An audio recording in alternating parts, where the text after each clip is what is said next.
Hi guys, welcome to How to Maximize. In this video, I will show you how to add photos and videos on Threads. First of all, open the Threads app. Click on your new thread icon from the bottom.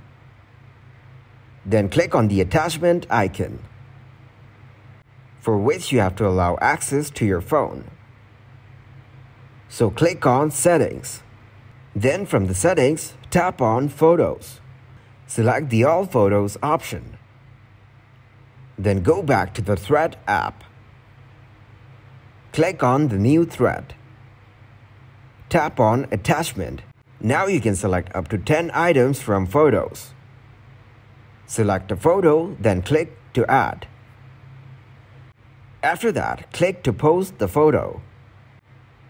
Then click on your profile icon to see the photo you posted. Again, click on New Thread, add another attachment. This time, select a video, then click on Add. You can write anything as caption with photos or videos.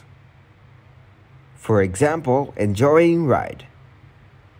Then click Post. Wait for it to be posted. Thanks for watching, and please leave a like, subscribe, and share.